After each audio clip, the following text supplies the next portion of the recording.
Hi everyone, this is సూర్య. మీరు చూస్తున్నది Bhavani tutorials and entertainment channel. మనం ఈరోజు క్లాస్లోని బ్యాంక్ టు బ్యాంక్ ట్రాన్సాక్షన్స్ గురించి చూద్దాము. ఒక బ్యాంక్ నుంచి ఇంకొక బ్యాంక్కి అమౌంట్ ట్రాన్స్ఫర్ ఎలా చేస్తాము. ఫర్ ఎగ్జాంపుల్, నాకు ఒక 4 అకౌంట్స్ ఉన్నాయి. Andhra bank account, SBI, union bank, HDFC అనుకోండి. ఒక బ్యాంక్ నుంచి ఆంధ్ర బ్యాంక్ నుంచి ఎస్బీఐకి నేను అమౌంట్ ఎలా ట్రాన్స్ఫర్ చేసుకున్నప్పుడు ఆ ఎంట్రీ ఎలా నోట్ చేసుకోవాలి, లేదా ఎస్బీఐ నుంచి నేను ఆంధ్ర బ్యాంక్ అమౌంట్ ట్రాన్స్ఫర్ చేసినప్పుడు ఆ ఎంట్రీ ఎలా నేను ఎంటర్ చేయాలి అనేది చూద్దాము. ఓకే, ఈ వీడియో చూసే ముందు భవానీ ట్యుటోరియల్స్ అండ్ ఎంటర్టైన్మెంట్ ఛానల్ని సబ్స్క్రైబ్ చేసుకోండి. అలాగే ఈ వీడియో నచ్చితే లైక్ చేయండి. మీరు చేసే సబ్స్క్రైబ్ అండ్ లైక్ మాకు ఒక సపోర్టివ్గా ఉంటుంది. ఓకే, క్లాస్లోకి వెళ్దాము. ఇక్కడ మనకి ఒక ఎగ్జాంపుల్ ప్రాబ్లం ఒకటి నేను తీసుకున్నాను. ఒక బిట్స్ ఉన్నాయి, ఆ బిట్స్ గురించి చూద్దాము. Nandini started a new business with 9 lakhs పెట్టి నందిని అనే అమ్మాయి ఒక బిజినెస్ అనేది స్టార్ట్ చేసింది. ఈ బిజినెస్ స్టార్ట్ చేసిన తర్వాత cash deposit into Union Bank. ఆ 9 lakhs లోంచి ఒక 1 lakh క్యాష్ అనేది యూనియన్ బ్యాంక్ లో డిపాజిట్ చేసింది. క్యాష్ డిపాజిట్ ఇంటూ ఎస్బీఐ, ఎస్బీఐలో 1 lakh డిపాజిట్ చేసింది. Cash deposit into Canara bank, Canara bank లో 2 lakhs అనేది డిపాజిట్ చేసింది. Salary received through SBI bank, salary అనేది రిసీవ్ చేసుకుంది. ఎస్బీఐ బ్యాంక్ ద్వారా 15,000 శాలరీ అనేది రిసీవ్ చేసుకుంది. Canara bank to SBI bank, Canara bank నుండి ఎస్బీఐ బ్యాంక్ కి 25,000 రూపీస్ ని ట్రాన్స్ఫర్ చేసింది. Canara bank to union bank, Canara bank నుండి యూనియన్ బ్యాంక్ కి 15,000 ట్రాన్స్ఫర్ చేసింది. SBI bank to union bank, SBI bank నుండి యూనియన్ బ్యాంక్ కి 35,000 రూపీస్ ట్రాన్స్ఫర్ చేసింది. Computer purchase through union bank, computer purchase చేసింది. యూనియన్ బ్యాంక్ ద్వారా అమౌంట్ అనేది పే చేసింది. అలాగే cash deposit into Canara bank, Canara bank లో 1 lakh రూపీస్ డిపాజిట్ చేసింది. Cash withdraw to union bank, 23,000 cash అనేది యూనియన్ బ్యాంక్ నుండి విత్డ్రా చేసింది. Union bank to Canara bank 10,000 rupees ని యూనియన్ బ్యాంక్ నుండి కెనరా బ్యాంక్ కి ట్రాన్స్ఫర్ పెట్టింది. పెట్టి ఇన్కమ్ త్రూ ఎస్బీఐ బ్యాంక్, పెట్టి ఇన్కమ్ అనేది తన రిసీవ్ చేసుకుంది. ఎలా ఎస్బీఐ బ్యాంక్ ద్వారా రిసీవ్ చేసుకుంది. ట్రావెలింగ్ ఎక్స్పెన్సెస్ 1,800 ఖర్చు పెట్టింది. Cash deposit into Union bank, cash deposit into Union bank, cash అనేది డిపాజిట్ చేసింది యూనియన్ బ్యాంక్ లో 12,000. ఈ ఎంట్రీస్ అన్ని కూడా మనం టాలీ సాఫ్ట్వేర్ లో ఎలా ఎంట్రీ చేస్తాము అనేది చూద్దాము. ఇప్పుడు నందిని అనే అమ్మాయి బిజినెస్ స్టార్ట్ చేసింది కాబట్టి నందిని పేరుతోనే మనం ఒక కంపెనీ అనేది క్రియేట్ చేద్దాము. కంపెనీ క్రియేట్ చేసిన తర్వాత ఫస్ట్ దీని ఎంట్రీ ఎలా రాసుకుంటాం మనం. క్యాష్ అకౌంట్ టు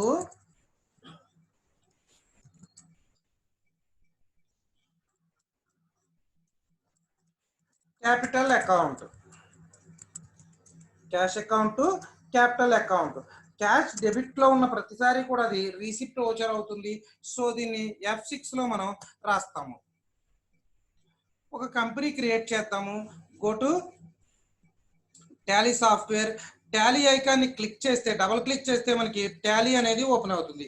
మనం వాడే టాలీ సాఫ్ట్వేర్ ఎడ్యుకేషనల్ మోడ్ కాబట్టి ఎడ్యుకేషనల్ మోడ్ దగ్గరికి వెళ్ళి క్లిక్ చేసుకుంటే మనకి టాలీ అనేది ఓపెన్ అవుతుంది. Work in educational click, go to gateway of Tally అని వచ్చింది. గేట్వే ఆఫ్ టాలీ అనేది వచ్చింది.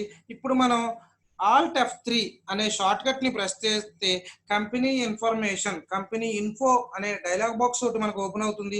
ఇక్కడ క్రియేట్ కంపెనీ, క్రియేట్ కంపెనీలోకి వెళ్ళి ఒక కంపెనీ ఒకటి క్రియేట్ చేస్తున్నాను నేను.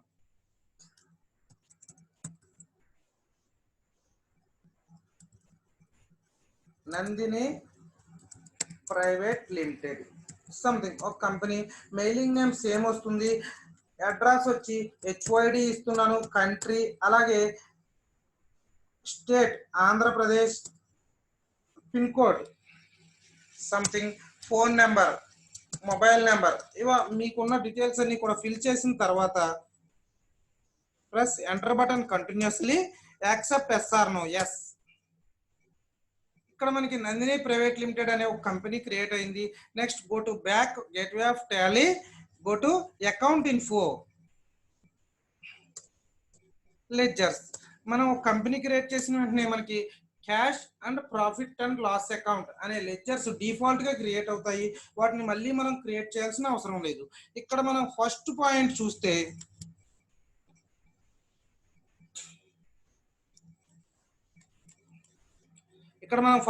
చూస్తే cash account, capital account. So capital అనే లెడ్జర్ ను ఒకటి క్రియేట్ చేసుకోవాల్సి వస్తుంది. ఇక్కడ ఈ అమ్మాయి ఎంత పెట్టి ఇన్వెస్ట్మెంట్ బిజినెస్ స్టార్ట్ చేసింది? 9 lakhs క్యాష్ ఇన్వెస్ట్ చేసి బిజినెస్ స్టార్ట్ చేసింది. సో ఈ వోచర్ ని మనం F6 రీసిప్ట్ వోచర్ లో ఎంట్రీ చేస్తాము. సో ఇప్పుడు మనం క్యాపిటల్ కి అండర్ గ్రూప్ వచ్చి క్యాపిటల్ అకౌంట్ అవుతుంది. Go to back, accounting vouchers, press F6 ని ప్రెస్ చేస్తే మనకి ఇక్కడ రీసిప్ట్ వోచర్ అనేది కనిపిస్తుంది. రీసిప్ట్ వోచర్ లో క్రెడిట్ సైడ్ మనం అక్కడ క్యాష్ అకౌంట్, క్యాపిటల్ అకౌంట్ అని రాసుకున్నాం కనుక క్యాపిటల్ ఎంత ఇన్వెస్ట్ చేసి బిజినెస్ స్టార్ట్ చేసింది? 9 lakhs. Debit side cash.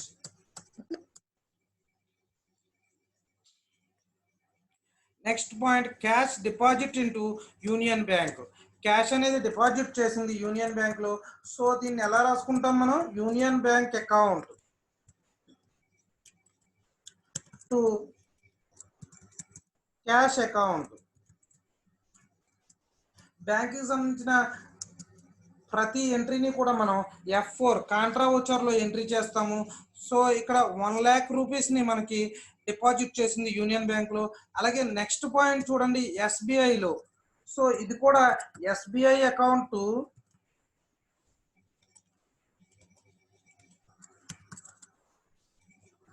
Cash account. SBI లో కూడా 1 lakh అనేది డిపాజిట్ చేసింది. అలాగే మనకి కెనరా బ్యాంక్ లో కూడా 2 lakhs అనేది డిపాజిట్ చేసింది అమ్మాయి. So Canara bank account to cash account 2 lakhs rupees ని. దీన్ని కూడా మనం F4 కాంట్రా వోచర్ లోనే తీసుకుంటాం. ఈ 3 ఎంట్రీస్ ని కూడా మనం కాంట్రా వోచర్ లోనే ఎంట్రీ చేస్తాము. సో ఇప్పుడు మనం union bank, SBI, Canara bank అనే లెడ్జర్ ని క్రియేట్ చేయాలి. So go to get Tally, go to back, account information, union bank. మనకి యూనియన్ బ్యాంక్ అనేది అండర్ గ్రూప్ బ్యాంక్ అకౌంట్ లోకి వస్తుంది.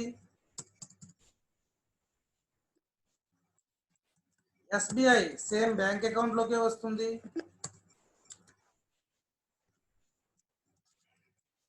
కెనరా బ్యాంక్ సేమ్ మనకి బ్యాంక్ అకౌంట్ లోకే వస్తుంది.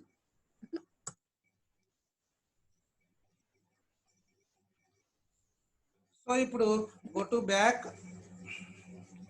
Accounting vouchers, F4. Credit side మనం క్యాష్ డిపాజిట్ చేసిన ప్రతిసారి కూడా క్రెడిట్ సైడ్ మనకి క్యాష్ అనే వస్తుంది డిపాజిట్ చేసినప్పుడు. సో క్యాష్ అకౌంట్ ఫస్ట్ మనకి 1 lakh రూపీస్ యూనియన్ బ్యాంక్ లో డిపాజిట్ చేసాం మనం.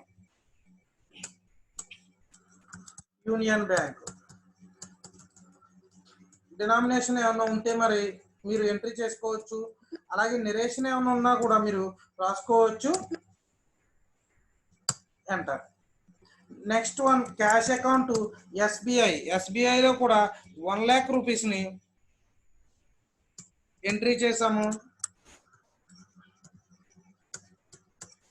So SBI. Next one cash account 2 lakhs rupees ని కెనరా బ్యాంక్ లో డిపాజిట్ చేసాము.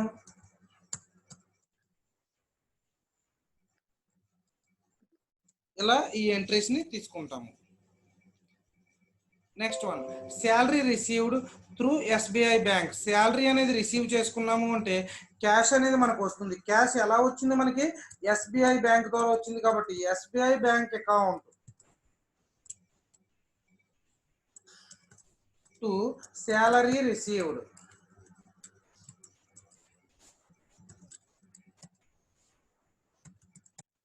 Salary received account. సో మనకి ఇక్కడ క్యాష్ వచ్చినట్టే, అది బ్యాంక్ వచ్చినా మన చేతికి క్యాష్ వచ్చినట్టే కాబట్టి దీన్ని F6 రీసిప్ట్ వౌచర్లో ఎంట్రీ చేస్తాము. So salary received, SBI bank అనే ఆల్రెడీ లెడ్జర్ క్రియేట్ చేస్తాం కాబట్టి శాలరీ రిసీవ్డ్ అనే లెడ్జర్ క్రియేట్ చేస్తున్నాము. Go to account information, ledgers, create salary received. Salary received అనేది అండర్ గ్రూప్ మనకి ఇండైరెక్ట్ ఇన్కమ్ లోకి వస్తుంది.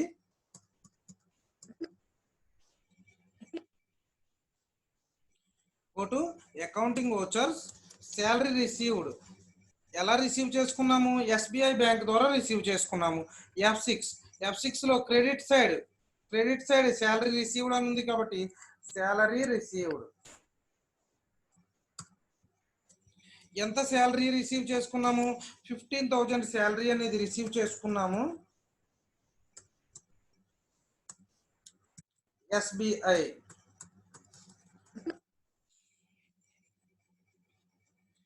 Next one, Canara bank to SBI bank. Canara bank నుండి ఎస్బీఐ బ్యాంక్ కి అమౌంట్ అనేది మనం ట్రాన్స్ఫర్ చేసాము. అమౌంట్ ట్రాన్స్ఫర్ చేసాం కాబట్టి అమౌంట్ ఎక్కడికి వెళ్ళింది అనేది డెబిట్ సైడ్ ఉంటుంది. అమౌంట్ ఏ బ్యాంక్ లో అయితే కట్ అవుతుందో అది మనకి క్రెడిట్ సైడ్ ఉంటుంది. సో ఇప్పుడు అమౌంట్ డిపాజిట్ ఎక్కడైంది, ఎస్బీఐ లో డిపాజిట్ అయింది కాబట్టి ఎస్బీఐ అనేది మనం డెబిట్ సైడ్ రాసుకుంటాము. SBI bank account to Canara bank.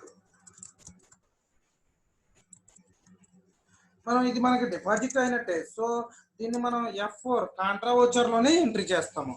అలాగే మనకు ఇక్కడ Canara bank to union bank అని ఉంది. సో యూనియన్ బ్యాంక్ అకౌంట్, ఎందుకంటే యూనియన్ బ్యాంక్ లోనే మనకి అమౌంట్ అనేది డిపాజిట్ అవుతుంది కాబట్టి యూనియన్ బ్యాంక్ అనేది డెబిట్ సైడ్ రాస్తాము. Union bank account Canara bank.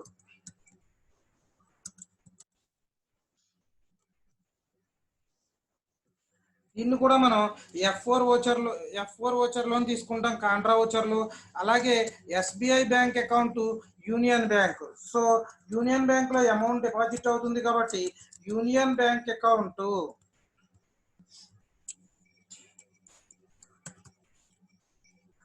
SBI bank account. ఇది కూడా మనం F4 కాంట్రా వోచర్ లోనే మనం ఈ ఎంట్రీ అనేది తీసుకుంటాము. సో ఈ 3 పాయింట్స్ ఎంట్రీస్ ని మనం ఇప్పుడు ఎలా ఎంట్రీ చేస్తామో చూద్దాము. Okay, 6th one, Canara bank to SBI bank. అది ఎస్బీఐ టు కెనరా బ్యాంక్ అని రాసుకున్నాం. Go to back. వీటికి మనం లెడ్జర్స్ ఆల్రెడీ క్రియేట్ చేస్తాము. Canara bank, SBI, union bank అనేది లెడ్జర్స్ క్రియేట్ చేసాం కాబట్టి వన్స్ క్రియేట్ చేస్తే నెక్స్ట్ మళ్ళీ క్రియేట్ చేయాల్సిన అవసరం లేదు. Go to accounting vouchers, F4 Contra voucher. Contra voucher లో క్రెడిట్ సైడ్ ఏముంది అని అడుగుతుంది. సో కెనరా బ్యాంక్ ఎంత అమౌంట్ అనేది ట్రాన్స్ఫర్ చేసాము, 25,000 ని ట్రాన్స్ఫర్ చేసాము. Debit side SBI. అలా మనం దీన్ని ఎంట్రీ అనేది చేస్తాము. Next one, credit side Canara, debit side union. 15,000 credit side Canara. First credit అడిగింది కాబట్టి మనం క్రెడిట్ సైడ్ ఇస్తున్నాము. Debit side union. Next one, 8th point, union bank to SBI. SBI credit side, union bank debit side. So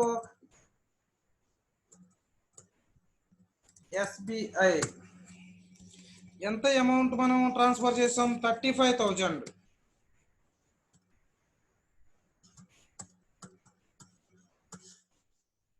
union bank. ఇలా మనం bank to bank మనం జరిపిన transactions ని ఇలా మనం ఎంట్రీస్ చేస్తాము. Next one, computer purchased through union bank. Computer అనేది purchase చేసాము, అప్పుడు కంప్యూటర్ మనకు వస్తుంది. సో కంప్యూటర్ అకౌంట్ అనేది డెబిట్ సైడ్ వస్తుంది. బట్ మనం ఇక్కడ క్యాష్ పే చేయలేదు, యూనియన్ బ్యాంక్ ద్వారా క్యాష్ అనేది ట్రాన్స్ఫర్ చేస్తాము. సో యూనియన్ బ్యాంక్ అనేది క్రెడిట్ సైడ్ రాసుకుంటాము. ఇక్కడ మనం క్యాష్ పే చేసినట్టే కాబట్టి ఇది F5 వోచర్ లో తీసుకుంటాము. సో ఇక్కడ go to back, accounting account information ledgers, computer అనే ఒక లెడ్జర్ ని క్రియేట్ చేయాలి. సో నేను ఇక్కడ కంప్యూటర్ అనేది మనకి ఫిక్స్డ్ అసెట్, అది ఒక ఫిక్స్డ్ అసెట్ లా మనకు ఉంటుంది టాలీలో. So fixed asset under group ఇచ్చి ఒక లెడ్జర్ ని క్రియేట్ చేసి గో టు బ్యాక్ పేమెంట్ వచ్చారు కాబట్టి అకౌంటింగ్ వచ్చర్స్ లోకి వెళ్ళి పేమెంట్ వచ్చారు F5 లో డెబిట్ సైడ్ కంప్యూటర్ పర్చేజ్డ్. ఎంత పెట్టి కంప్యూటర్ అనేది పర్చేస్ చేసాం? 25,000 పెట్టి. క్యాష్ అనేది ఎలా ఇచ్చాము? యూనియన్ బ్యాంక్ ద్వారా మనం త్రూ యూనియన్ బ్యాంక్ ద్వారా ట్రాన్స్ఫర్ పెట్టాం కాబట్టి యూనియన్ బ్యాంక్.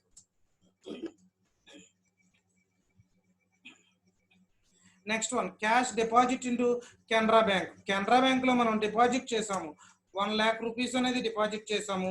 అది ఎలా రాస్తాము? కెనరా బ్యాంక్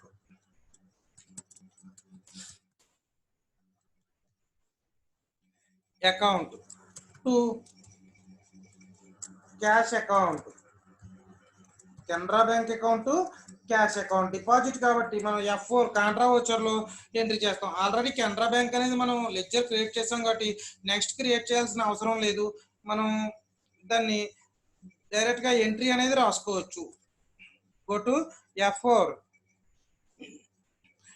లో క్రెడిట్ సైడ్ క్యాష్ 1 lakh ఎక్కడ డిపాజిట్ చేసాం? Canara bank. So next one, cash withdraw 23,000 cash ని మనం విత్డ్రా చేసాము. ఎలా? యూనియన్ బ్యాంక్ లోంచి విత్డ్రా చేసాము. సో క్యాష్ విత్డ్రా చేసినప్పుడు క్యాష్ అనేది మనకు వస్తుంది cash account to union bank.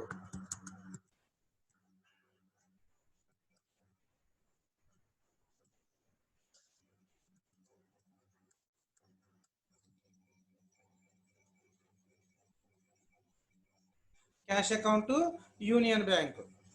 So దీన్ని కూడా కాంట్రా వోచర్ లో రాస్తాం. క్రెడిట్ సైడ్ యూనియన్ బ్యాంక్ 23,000 ని మనం విత్డ్రా చేసాము యూనియన్ బ్యాంక్ నుండి cash. Next one,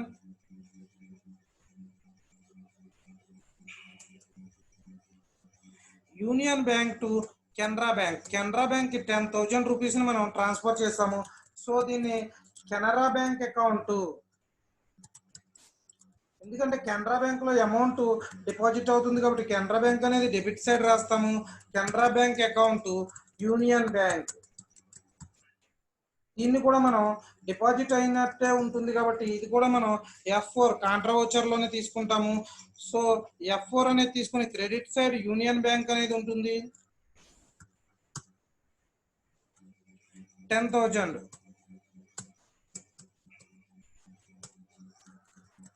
Canara bank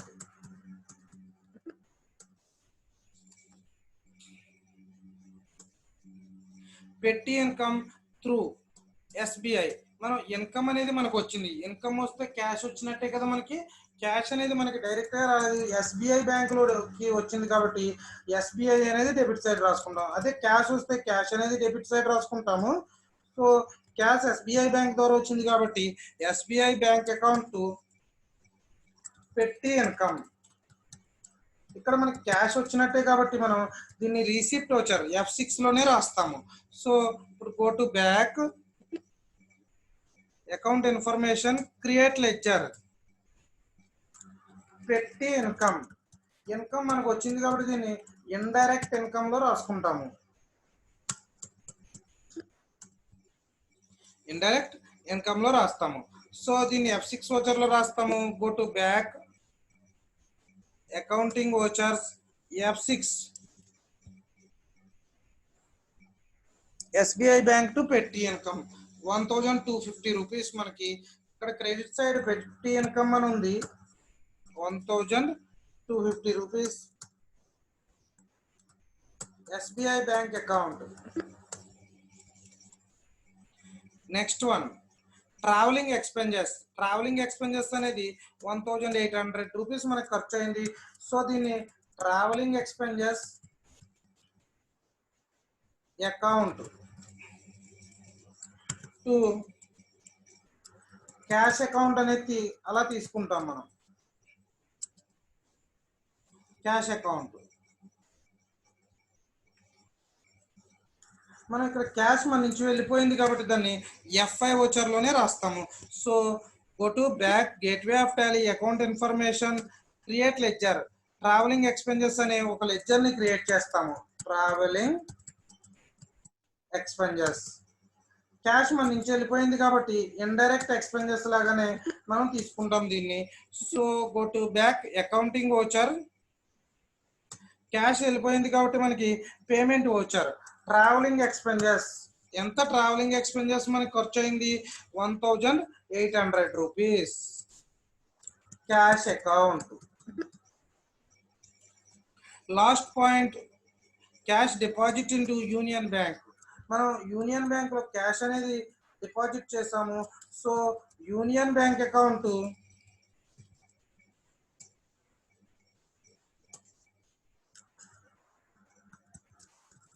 union bank account to cash account. ఇది మనకి F4 కాంట్రా వోచర్ లోనే రాస్తాము డిపాజిట్ కాబట్టి. సో ఇక్కడ union bank account cash account అని మనం తీసుకుంటాము. Union bank account cash account అని తీసుకుంటాము. So go to back F4. Credit side మనకి క్యాష్ ఎంత మనం డిపాజిట్ చేసాం యూనియన్ బ్యాంక్ లో 12,000 రూపీస్ మనం యూనియన్ బ్యాంక్ లో డిపాజిట్ చేసాము. Debit side union bank. ఇలా మనకి ఇక్కడ ఇచ్చిన ఎంట్రీస్ అన్నిటిని మనం ఇలా ఎంట్రీ చేయడం జరిగింది. So go to back gateway of Tally check balance sheet. Balance sheet అనేది చెక్ చేసుకోండి. మీకు ఈ బ్యాలెన్స్ షీట్ లో క్యాపిటల్ అకౌంట్ ఎంత, లోన్స్ ఎంత ఉన్నాయి, కరెంట్ లయబిలిటీస్ ఎంత ఉన్నాయి, ప్రాఫిట్ అండ్ లాస్ అకౌంట్ ఎంత ఉంది, ఫిక్స్డ్ అసెట్ మనం కొన్న ఫిక్స్డ్ అసెట్స్ మన దగ్గర ఎంత ఉన్నాయి, అలాగే current assets present cash bank account లో క్యాష్ అనేది ఎంత ఉంది, ఏ అకౌంట్ లో ఎంత ఉంది. Next profit and loss account లోకి వచ్చేసరికి మీకు ఇండైరెక్ట్ ఎక్స్పెన్సెస్ ఎంత ఖర్చు అయింది, ఇండైరెక్ట్ ఇన్కమ్ మనకు వచ్చిన ఇన్కమ్ ఎంత ఉంది, నెట్ ప్రాఫిట్ ఎంత, గ్రాస్ ప్రాఫిట్ ఎంత అనేది టోటల్ గా మీకు ఇక్కడ డీటెయిల్స్ అనేది చూపిస్తుంది. ఓకే, ఇలా మనం ఒక బ్యాంక్ నుంచి ఇంకొక బ్యాంక్ కి ట్రాన్సాక్షన్స్ అనేవి ఎంట్రీస్ అనేవి టాలీలో ఎంట్రీ చేస్తాము. ఓకే, ఇప్పుడు నెక్స్ట్ మనం టాలీలో ఒకటి గుర్తుంచుకోండి. మనం ఎప్పుడైనా బ్యాక్ వెళ్ళాలి అంటే ఎస్కేప్ అనే బటన్ ని యూజ్ చేస్తాం. టాలీని క్లోజ్ చేయాలన్నా go to back quit yes or no enter చేస్తే మనకి క్లోజ్ అయిపోతుంది. అలాగే మీకు ఎటువంటి సబ్జెక్ట్ మెటీరియల్ కావాల్సిన any computer subject or any general subjects materials కావాల్సిన భవానీ tutorials@gmail.com. ఇది మా మెయిల్ ఐడి. దీనికి మెయిల్ చేస్తే మీకు ఎటువంటి మెటీరియల్ అయినా కానీ ఫ్రీగా సెండ్ చేయడం జరుగుతుంది. అలాగే ఈ వీడియో నచ్చితే లైక్ చేయండి. ఈ ఛానల్ని సబ్స్క్రైబ్ చేసుకోండి. ఇలా సబ్స్క్రైబ్ చేసుకోవడం వల్ల మాకు మీరు ఒక సపోర్ట్ ఇచ్చినట్టు ఉంటుంది. Thanks for watching.